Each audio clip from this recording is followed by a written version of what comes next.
高罗谦罪行败露，被羁押入狱，但大唐的风却愈刮愈烈。胶州突生变故，南诏派兵突袭，城中竟无兵应战。大哥那儿究竟发生了什么？我与王爷奉命奔赴胶州。胶州地处唐赵边界，只怕此处渗透的南诏势力尤胜京城。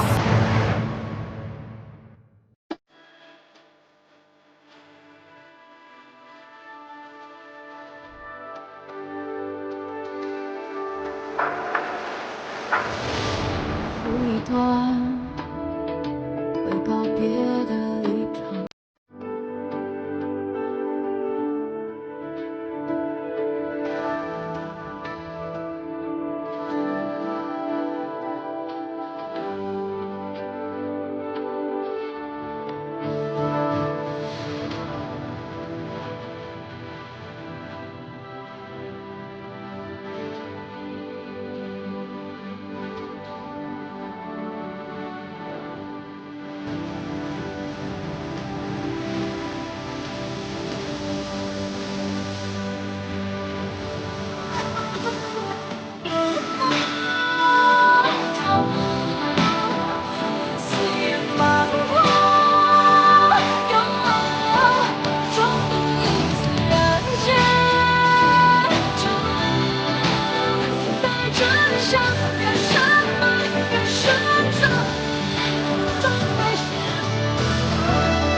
不知有贵客在，玉兰失仪了。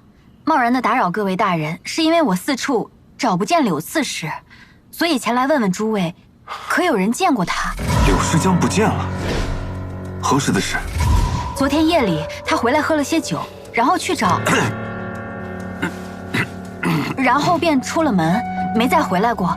我担心他出什么事了。哎呀，这有什么好担心的呀？啊，无非就是南诏兵打进来了，他怕担责，一声不吭的找个地方躲起来了吗？不会的，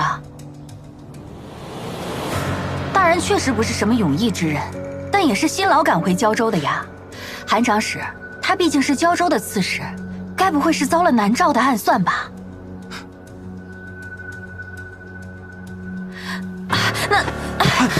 夫人当心！哎呀，夫人没事的，这里是胶州，他又是刺史，能出什么事啊？行了，我马上派人去找他，快扶夫人回去休息。是。我们也去帮忙找找吧。好。速温三法司明察秋毫，屡破奇案，有安郡王和王妃在，玉兰便安心了。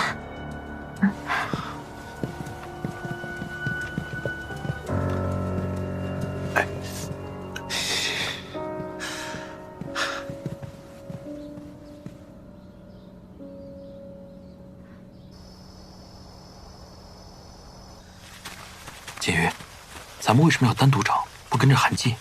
你是不是知道柳世江在哪儿？我怎么可能知道？我只是不想完全的相信韩季，一直被他牵着鼻子走。王爷，你看，这个足迹，可能是柳世江的。啊？怎么看出来的？玉兰夫人说他离开前喝了酒，所以较常人来讲，他的足迹会比较混乱，重心也偏移严重。就像这样。走。刘大人，刘大人，刘大人！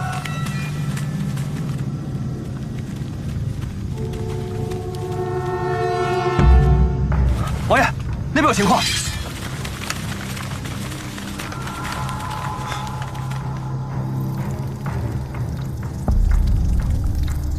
是柳世江吗？是的。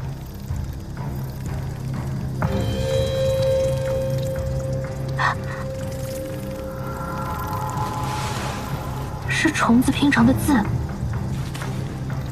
胶州恶地，万灵寂灭，兴亡不立，生机不存。这是什么意思啊？是在暗示什么吗？柳世江昨日还好好的，怎么就突然出了这样的事呢？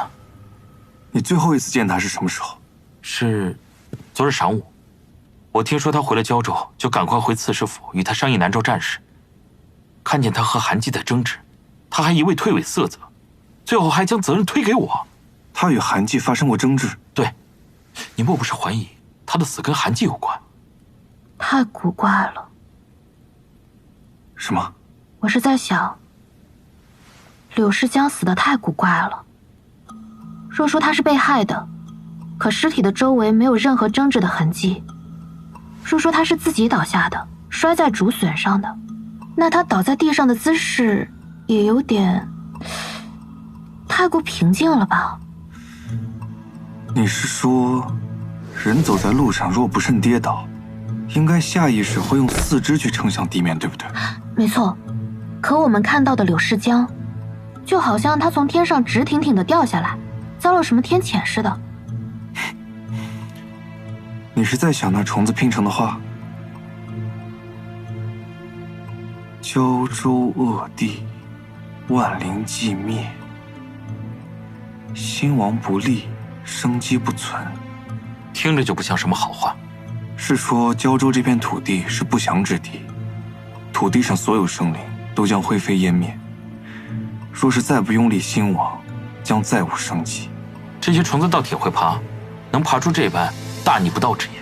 所谓的谶言神谕，古往今来层出不穷，不过是些故弄玄虚的伎俩罢了。还有那些虫子也很古怪，我在西南的时候从未见过这种虫子，它色泽青湛湛的，8成是毒虫。可竹林里怎么会有那么多毒虫呢？若是能再验一下它的尸体就好了。韩季已经让刺史府的仵作去验了，我们且再等一等。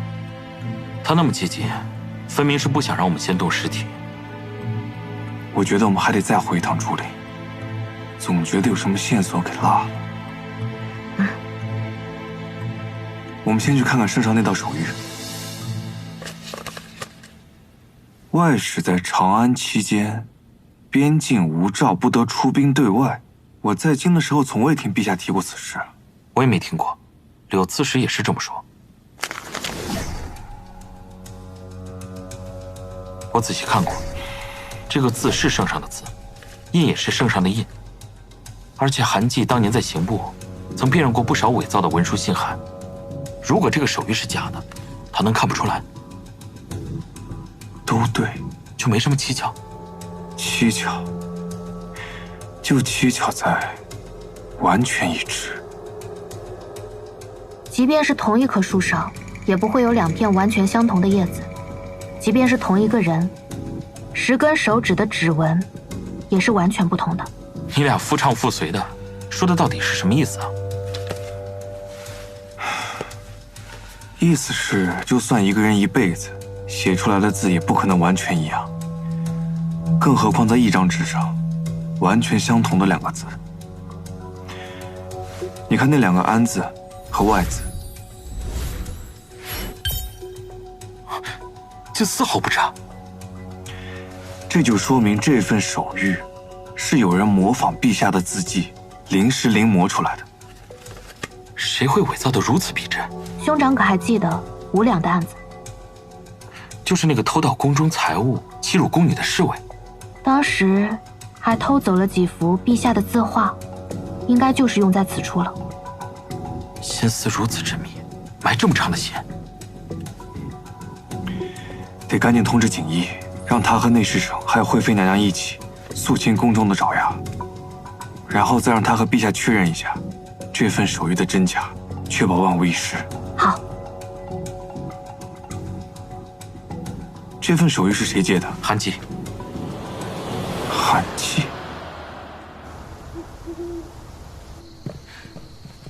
你可算回来了，我都担心死你了。咦，这什么味儿啊，臭死了！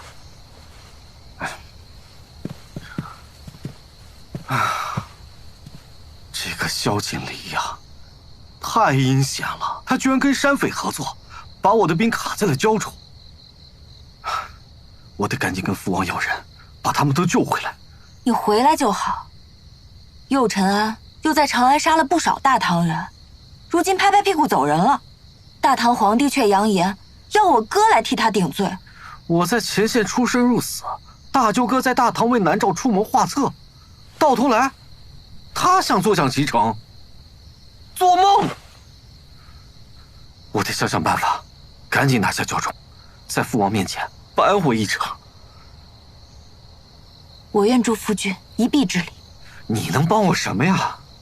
你不在府上的这段日子，我逮了个大唐的，为右承安办事的人，他好像知道右承安不少的秘密。谁呀？快让我见见！哎呀，你赶紧去洗洗，换身衣服，臭死了。是，夫人。你叫周汉？小人之前不叫这个，只是南诏有个叫长寿的，他说小人长得和大唐的前神策军校尉周汉几乎是一模一样，他便招了小人，改了名，换了姓。你在长安做什么？小人在长安替孔雀办事，期间也见过高大人几次，之后就被三法司给抓了。他们怕高大人派人来救我，就将我不断的转移。我眼瞅着有机会，就跑了出来，谁知道又被二王子的人给劫了。后来我才知道，原来二王子就是孔雀。右承安是孔雀？那可不是呢。小人在长安替他出生入死，现在觉着小人没了用处，竟然让我睡马厩，还想让人杀我灭口。我花光了所有的钱财，买通了守卫，才逃了回来。为何让你去办那个什么军校尉？办什么军校尉啊？其实就是装恶鬼，卖阳寿，所谓的续命药，实则是为了控制大唐官员的毒药。能知道这些，确实是在给南诏办事。小人怎敢对大王子有半句虚言啊？你也辛苦了，先好好休息，咱们日后慢慢聊。谢大王子。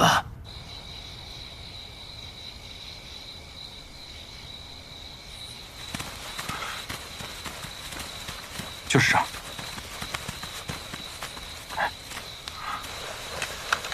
虫子陈岩都不见了。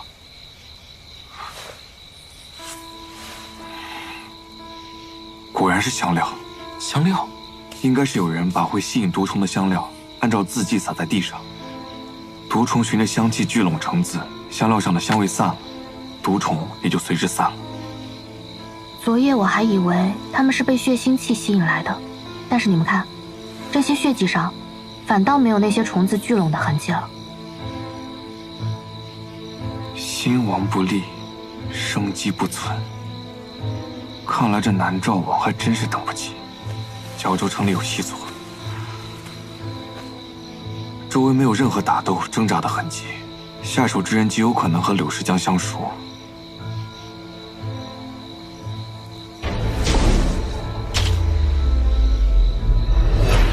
昨日的竹笋，怎么一夜之间长高那么多？哦，这个时节，西南的竹子就是窜得快，比长安宅子里种的可强劲多了。一夜之间，王爷，王爷，仵作验完尸体了，走去看看。等一下，我还要再取一样东西。夫君，我的夫君，夫人，夫人，现在不能进去。夫人，夫人，您先回去吧。您先回去吧，夫人。韩将士，夫人，您先回去吧。韩将士出来见见我。您不能进去啊。韩将士，你出来见见我。夫人，回去吧。夫人，韩大人，请您先回去休息，但此事尚未查明，夫人切莫发丧，歪写消息。韩将士，您先回去吧。行了，七零八碎的不用讲了，简要紧的说。是，检验发现死者是被竹笋刺破身体，多处脏器破损，失血过多而亡。口鼻内有大量酒气，推测死者死前曾大量饮酒。你看，这便是了吧？柳氏江许久未归家，所以呢，玉兰夫人摆下家宴，给他接风。柳氏江一时高兴，喝多了酒，想找一个竹林解解酒吧，迷失了方向，力竭而亡，摔死在了竹笋上。韩长史怎么推理得如此清楚？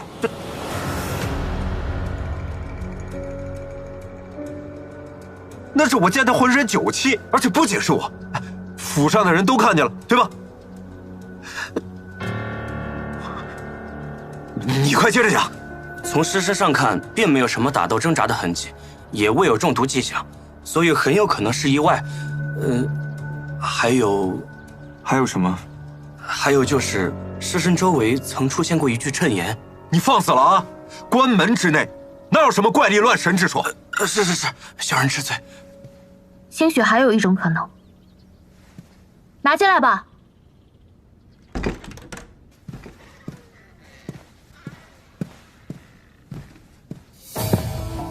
这是我从案发处刚刚挖出来的。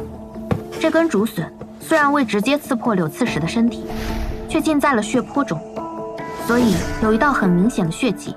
也就是说，以这道血迹为界，浸血部分往下是案发后新长出来的，而上面未浸血的部分，则是它原本就在土地中的高度。这又如何？虽说每根竹笋的生长速度不同，但在同一方土地上，差别不会太大。这两相一对比，便可大概估算出，一夜之间，竹笋们便长出了这么多。你的意思是说，这竹笋是一点一点长进死者的身体里，直到把它贯穿？没错，在竹子疯长的时节里，我们偶尔也能看到死在山林里的野兽，身体会被一夜窜出的竹子贯穿。诗文里常说“竹如君子，虚心有节”，其实山野里的竹子是凶狠、蛮横的象征。安郡王妃，这也太匪夷所思了。这都是你自己的推测吧？想要验证这些推测是否属实，很简单，只要再检验一下伤口，以及脏腑被刺破时伤口边缘的状况，稍加对比便可证明，这些伤口到底是一瞬间被同时贯穿造成的，还是随着竹笋生长缓缓刺破的。这恐怕要对柳刺史进行剖验才行。但柳刺史尸骨未寒，刺史夫人还怀着身孕，在下也没有剖验的资格，怕是不妥。对啊，再说了，就算不是被竹笋一次穿破又如何？他也是醉酒而亡啊！安郡王妃，安郡王，你们习惯了三法司的阵仗，不知道边陲的减速。一桩明了的不能再明了的案子，何必如此大费周章呢？若是被生长的竹笋缓缓穿破而亡，那便可以证明柳刺史跌在竹笋时，可能已经身亡，或是濒死，无法挣扎，醉酒失足。不会如此。韩长史如此笃定，柳刺史就是醉酒失足。敢问韩长史，那夜看到柳刺史喝多后，您去了哪里？我在我自己的房间休息还不行吗？但据下人说，柳刺史是喝了酒之后才去找你的，似乎还与您发生了几句争执。您二人到底有何冲突？你这话什么意思啊？你们不是都知道的吗？当天我说柳刺史不理政务，所以没有给他脸面，他就恼羞成怒。后来这人越围越多，他自己就跑了。你们是知道的呀。柳刺史和您分别后，再也没人见过他，而您很可能是最后见到他的人，还和他爆发了激烈冲突。你什么意思？你是说我杀了柳刺史？简直荒谬！啊，我现在算是明白了啊！你们怕上面追查，为了自保，所以活生生的把我推出来当成替死鬼呀！你。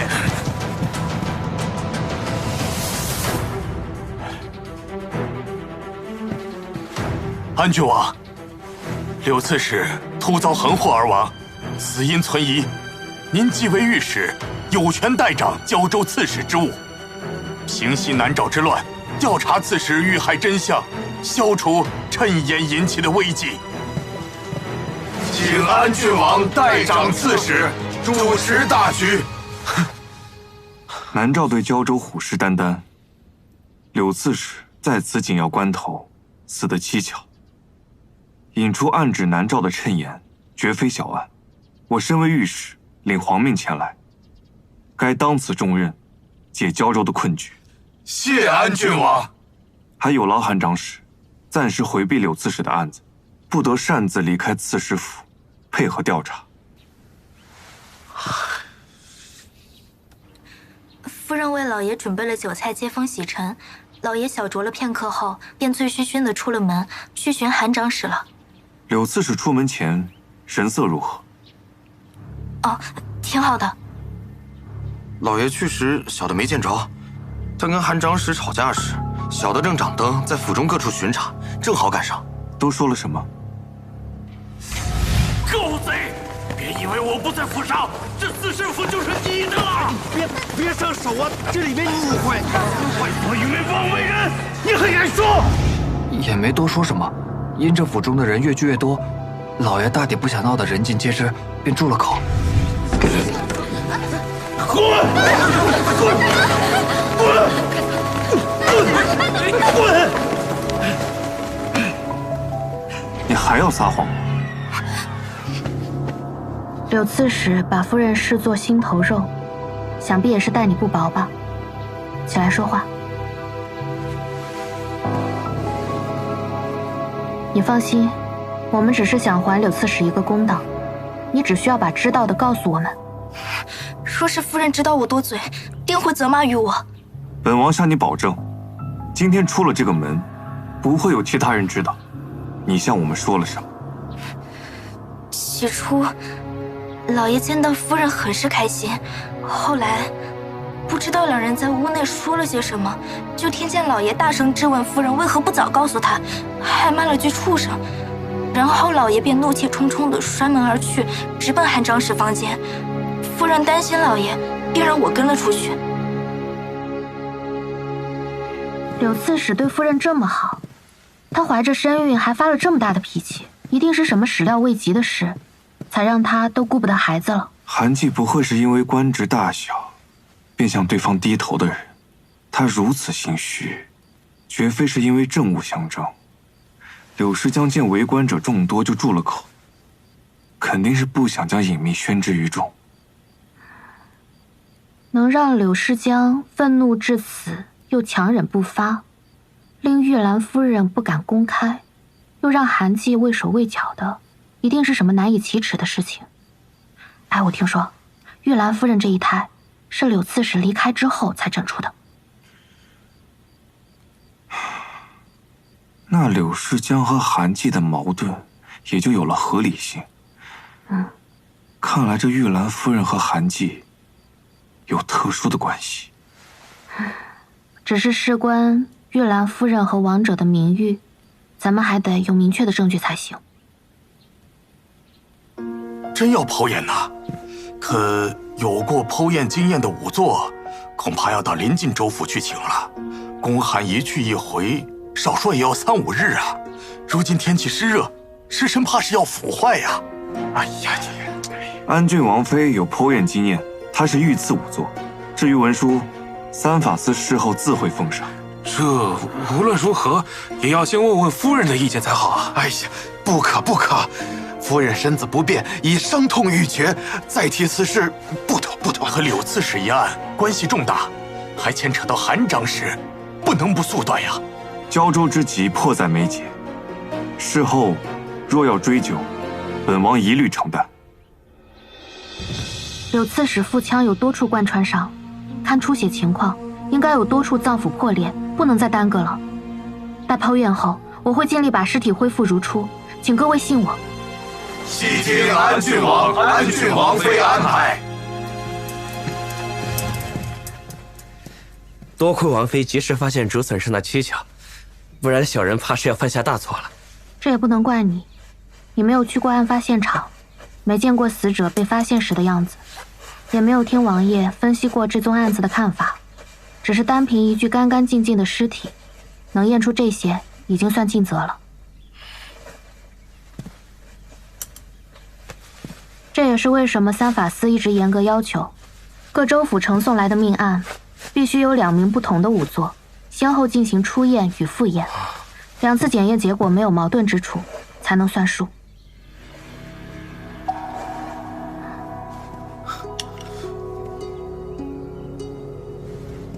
怎么会有杂物？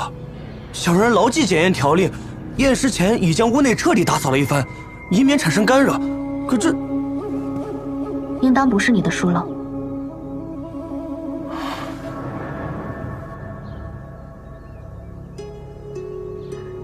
是昨日竹林里的毒虫的卵壳，怎么会出现在这儿啊？难道毒虫真的是从天而降的？这是天谴吗？我们在柳诗江的体内发现了许多毒虫的卵壳，还有一些尚未孵化的毒虫，在他身体里。所以，当时我们看到的那些毒虫，不是竹林里聚拢而来的，而是从他的身体里爬出来的。这怎么可能？是很难置信，但尸体告诉我，那些毒虫一直在他的身体里生长，直到他死亡的那晚，虫子破壳而出。所以说，柳刺史的脏腑是先被毒虫刺破而死，再被插在竹笋上。毒虫顺着竹笋造成的伤口爬出，形成了一具衬眼。也就是说，柳刺史的身体就像是一个饲养毒虫的容器。没错。如果说这样算来，在他赴京之前，身体就已经被养了毒虫了。凶手这是蓄谋已久，前夜便是他为柳诗江选好最合适的死亡时间。这也太邪乎了！什么样的人会做出这样的事？大哥，你还记得那封伪造的手谕，和柳诗江的死，还有毒虫引发的谶言，都有异曲同工的印象。什么印象？搅乱交州，从战机还有民心等诸多方面为南诏造势，能做成这一切的人，一定在此时府里，且与柳诗江十分相熟。王爷，要弄清楚这些，我还要见一个人。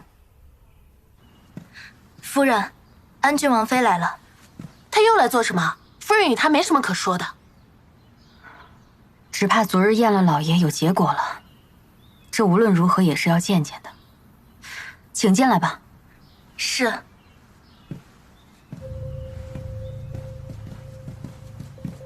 王妃，请。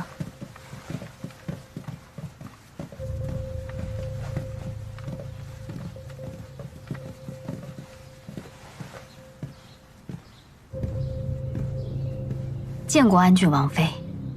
夫人不必多礼，我今日来是想着近日借宿刺史府，多劳夫人费心照顾，特来道谢的。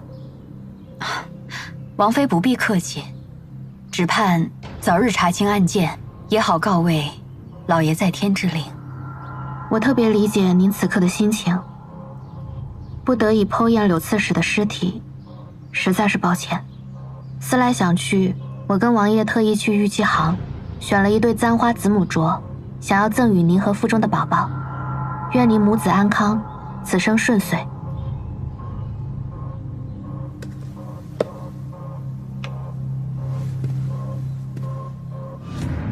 也不知道这圈口大小合不合适，我给您戴上试试看吧。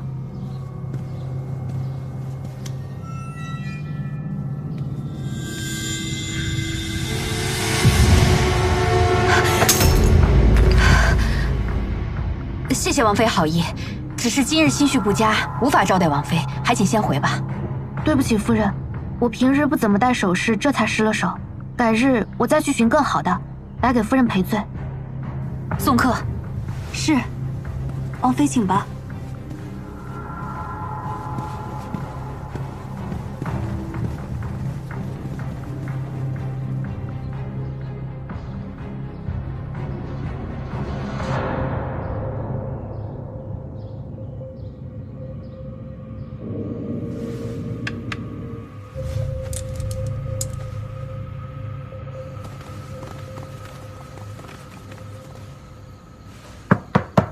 什么人？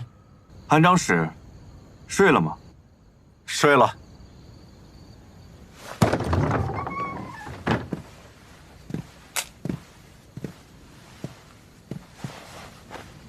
安郡王在三法司待了这么多年，越发变得专横跋扈了。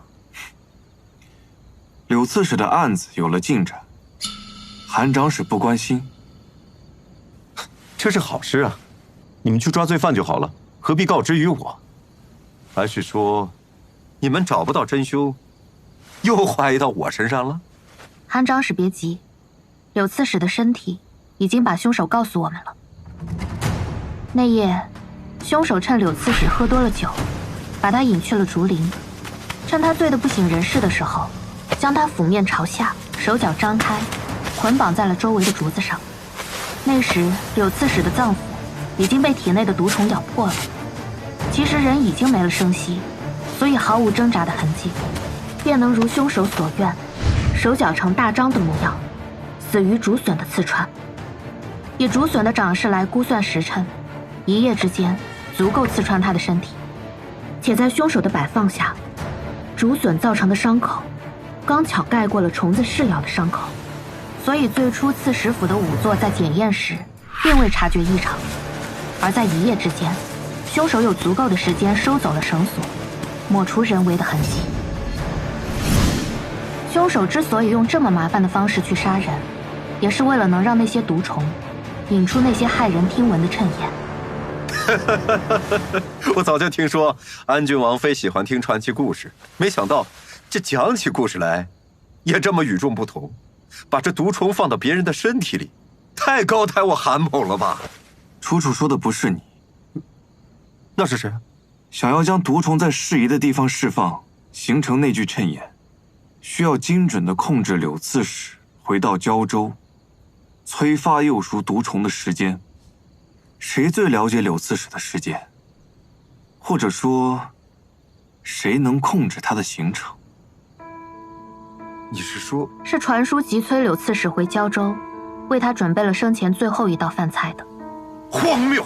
还有更荒谬的，无诏不能用兵的手谕是假的。你说什么？假的？圣上也对此前右龙胜的突袭心有疑窦，觉得以胶州的兵力为何守而不出，担心胶州这边山高地远，有人生了异心，便派我前来。那道手谕我也检查过，确实伪造无疑。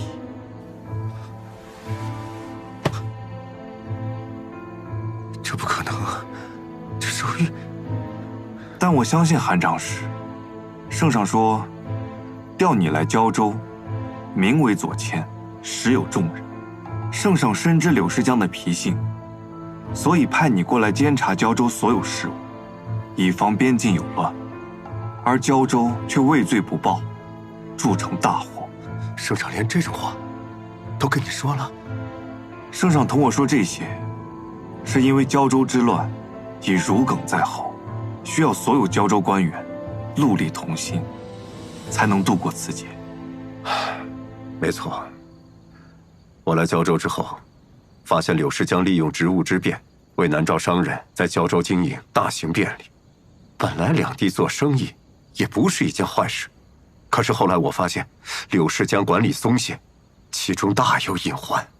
所以你起初接近他，只是为了探听虚实？没错，我只是想查查他到底是贪财，还是另有谋算。但一来二去，与你相熟的不只是柳世江，还有玉兰夫人。你，韩长史，你别再隐瞒了，明眼人都能看得出，你和玉兰夫人的关系非同一般。安郡王，安郡王妃想用这种谎话来诈我，栽赃我不成，又要对玉兰夫人下手了。她身怀六甲，你说她能杀死一个烂醉如泥的壮汉柳刺史吗？你和玉兰夫人什么时候开始的？这跟你判案有关吗？我为什么要回答你啊？这……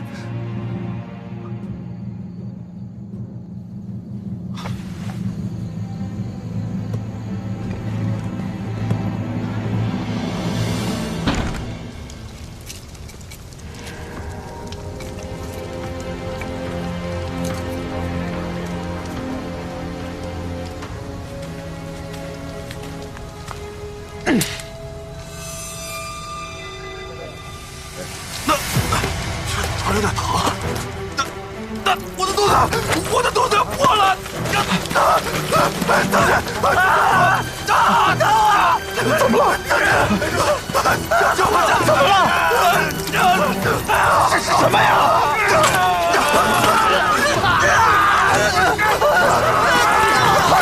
这边！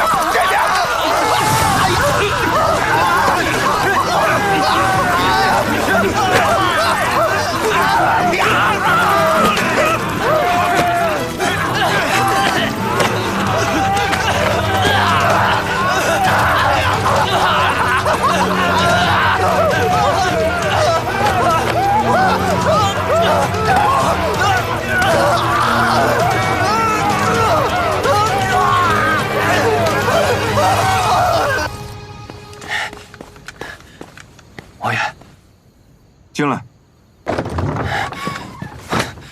王爷，南诏军驻地出事了，不知怎的，忽然都死了。盯好玉兰夫人。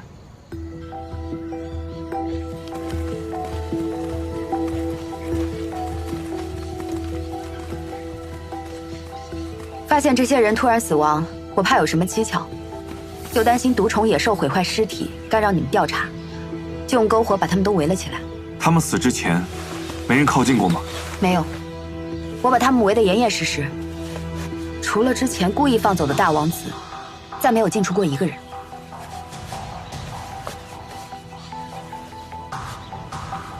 还好你当时架了篝火。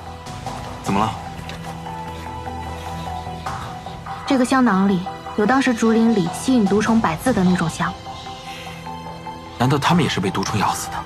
对，我发现他们有2个士兵跟柳世江一样，体内养了很久的毒虫。这些毒虫从他们体内爆裂而出，追随香气，猛烈攻击其余士兵。这些士兵身上都有被虫子咬过的痕迹，伤处青黑，唇舌、指甲青紫。为什么要让自己的士兵先遭殃？这个我也不知道，也许是没控制好，毒虫反噬了。我早就听闻南诏有培养毒虫的巫术，在控制这些毒虫，达到害人的目的。只是没想到，竟然有这么大的威力。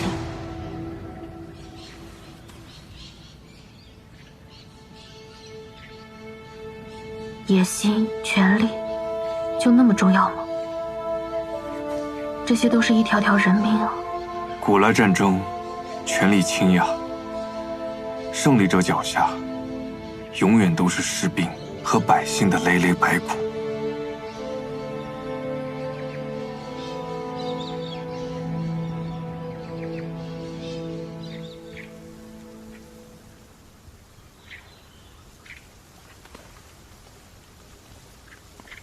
这次的事还没有好好谢过。不急，等事情都了结了，你再好好谢我。只希望边境的百姓能够早日安定下来，无论是百姓还是士兵，都能过上安稳日子。一定会的。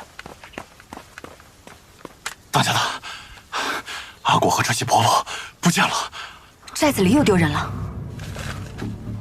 现在边民失踪越来越多，这以前也有，皆是些猎户樵夫之流。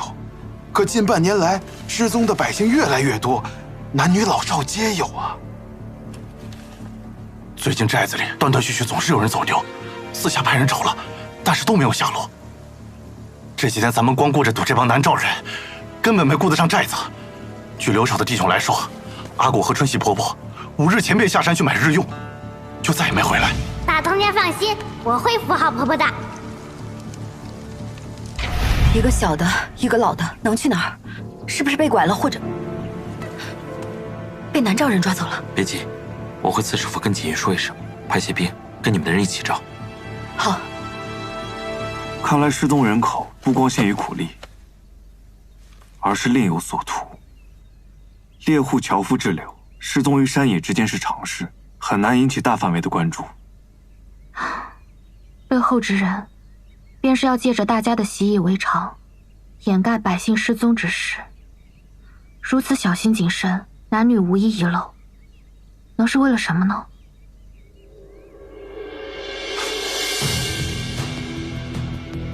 将毒虫放入人体长久滋养，并非易事，必须得经过千百次的尝试。这些失踪的人，很有可能都被他们用来做活体实验了。